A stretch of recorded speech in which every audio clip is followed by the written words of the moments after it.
When we focus on the soul and the spirit, it doesn't mean we ignore the beauty of creation. It means we don't identify as it. Because every aspect of the creation is constantly changing. Whether it's a sunset, right? I mean, anybody who's ever watched the sunset on the beach, you know that you've got really about like 30 seconds actually. Once the sun hits the horizon, it starts going much, much faster. When it's in the sky, it's still a bit slow. As it hits the horizon, just you go to reach to get your camera out, you turn around, you focus the camera, and boom, sun is in the ocean.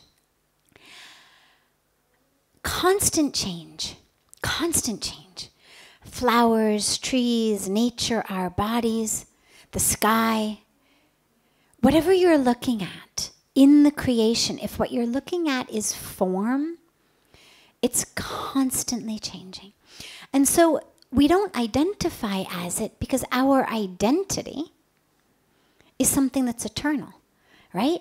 This is what Lord Krishna emphasizes in the Bhagavad Gita. You've never been born. You'll never die. Fire cannot burn you. Wind cannot dry you. Knives cannot cut you. Well, clearly we're not talking about the body here. Because that changes every minute, every moment. And so our identity is identity as the soul, that which is eternal. But we certainly appreciate the beauty of the variety in the physical form, whether it's a tree, a sunset, our own body, somebody else's body. But we just don't identify as that form. And so similarly, when you are interacting with other people, there's a couple of ways to do it. One way to do it is you look and your eyes kind of go up and down of the person and you look at them and you take in the full picture like you would a painting. You go to a museum. You're going to look at the full painting. You're not just going to look at one part of the painting. You take it in as a piece of artwork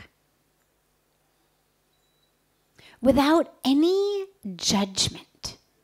So we take it in, we see it as a piece of divine art. Like you do in a museum. Ah, here's this beautiful painting. Here's this beautiful painting. Here's this painting. Here's that painting. And all the paintings are different, even though the artist is one. But the difference between a person and a painting is that we also have the soul inside. The outside is the painting. The outside is the sculpture. God's piece of art. And they're all different.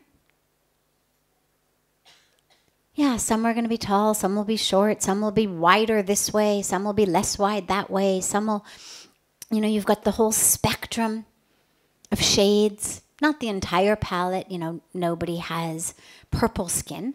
But otherwise, we've got the whole spectrum from pitch black to pale white, all different shades of colors, of skin, of hair, of eyes. As a painting, we appreciate it. Wow, yet another act of the divine creator. And of course, we all have certain art that appeals more to us.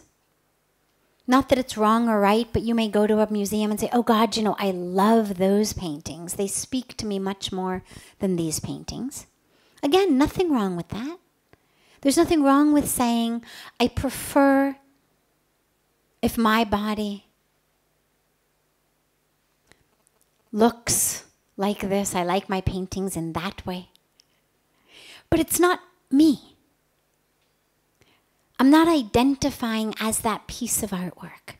Whether I think it needs a few more brush strokes or a few less brush strokes or a few, brush strokes in different places.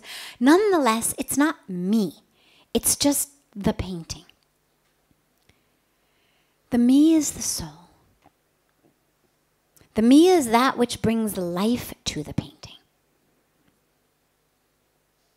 And so when you're interacting with someone, sure, notice the painting, appreciate the painting. Whether it's your absolute favorite type of painting or not is irrelevant. Nonetheless, appreciate it as the creativity of the divine artist. And then once you've done that, look in the eyes to connect with the being who's bringing that painting to life. If you're there talking to somebody and you're trying, don't look at the body, don't look at the body, don't look at the body, it's impossible and frustrating. And it becomes the equivalent of if I say, okay, close your eyes, we're going to meditate. But whatever you do, don't think about elephants. So if we did that, chances are what we'd find is everybody was thinking about, even if 30 seconds before I had said, close your eyes and meditate, nobody would have thought of an elephant. But simply by my saying, don't think of elephants, suddenly now all my meditation is elephants. Either their physical presence, and then my frustration that I can't get them away, or the mind going, not thinking about elephants, not thinking about elephants, not thinking about elephants. Well, my consciousness is still on what? Elephants. So if you tell yourself, I'm not going to notice the body. When somebody's right in front of you, you can't not notice the body. It is a property of the eyes. The eyes move, the eyes scan, that's what eyes do. Close, far, zoom in, zoom out. It's how our eyes work. And so if you say to your eyes, not going to notice the body, you're going to have the elephant experience. And that's why you're going to be frustrated. So don't tell yourself, don't notice the body.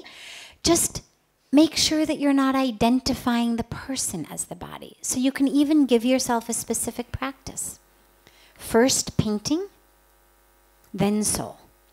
So give yourself the permission, notice. Wow, okay, great. And later on, if you realize you missed something, you can look again.